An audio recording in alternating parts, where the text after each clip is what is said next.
India is witnessing a steep rise in the track and field events also for quite some time now. In the past few years, athletes have brought huge laurels in athletics especially.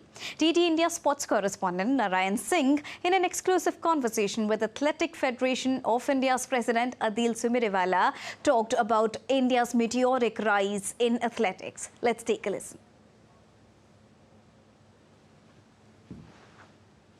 A fantastic performance by the Indian track and field athletes here at the Asian Game in Hangzhou, and right now we are joined by the President of the All India Athletic Federation, Sumariwalla. Sir, a very warm welcome to our channel, and the opening has been started and our athletes, the track and field athletes, are winning medals here. So how you look this opening?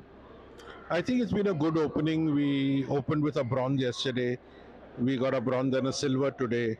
So if you talk about the overall track and field, there is a kind of revolution in India right now. What's the reason you find behind that, the kind of exposure given to our athletes, and also a steep rise in the track and field in India? So it's not one day's work. It's been 10 years of work. We had a strategy put in place 10 years ago. We selected events, we changed the calendar, we got in foreign coaches. We had a two-pronged strategy, one of grassroots and one of elite. Elite has been fully supported by government under the top scheme, under MOC, under Target Olympic Podium, everything. The grassroots level, we do something like 1 million athletes under the age group of 14 and 16, which is a talent pool.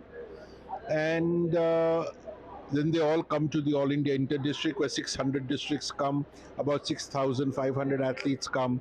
The Athletic Federation pays for food, accommodation, transport, travel, everything. So that is where we find our talent. And if you look at any of these athletes that you see today, they're all part of that talent search Inter-District Athletic Championship. So if we talk about Neeraj, if you talk about 10 years back or 8 years back. Neeraj was also part of the same scheme. Same scheme, but nobody would have thought that we would have a Olympic champion and world champion simultaneously. But that is the problem. That is the problem.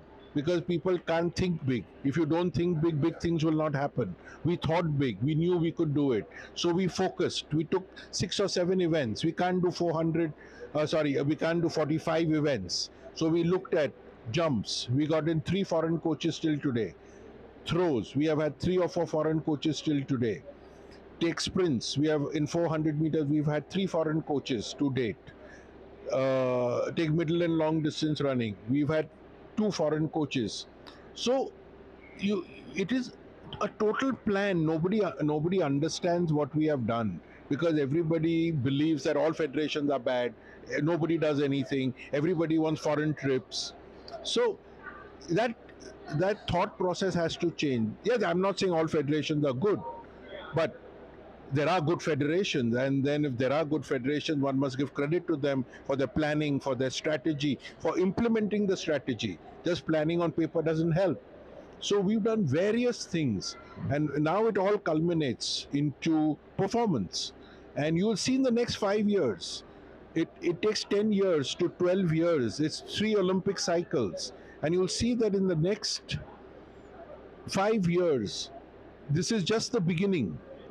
The dam has just been breached, and you will see far greater performance. So if we talk about a different environment is right now in the country, if we talk about the top leadership, always appreciates, always encourages the athlete. Even in Asian Games, every athlete who is winning medal, the PM Modi tweets for them.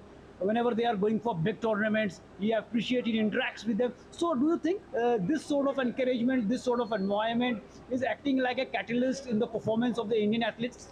No, absolutely. I mean, when the Prime Minister meets the team, when the team leaves, the Prime Minister welcomes the team. It's a great boost. And tell me, in which country does the Prime Minister do that? I don't remember any country where the Prime Minister does this. Prime Minister probably meets some medal winners in some countries, but here the whole contingent is invited to the Prime Minister's house for breakfast. I mean, let's just look at it. And that is a confidence that the country has put in you, and therefore you are going to go in there and perform. So it's mutual. You are being respected by the Prime Minister of India. You want to fight, you want to give your life for the country. Look at Gulveer today. At 7 laps to go, his foot was torn, he was bleeding, but he still ran to finish the race and win a medal for India. This is the reaction of the leadership, being with the sports people. Here, the president of the All India Athletics Federation, Adille Sumariwalla, is saying that a great environment is there and the great appreciation by the top leadership also helping our athlete. And in the upcoming big tournaments, our athletes will do better than what they did in the last tournaments. Narayan Singh for DD India, Hangzhou, China.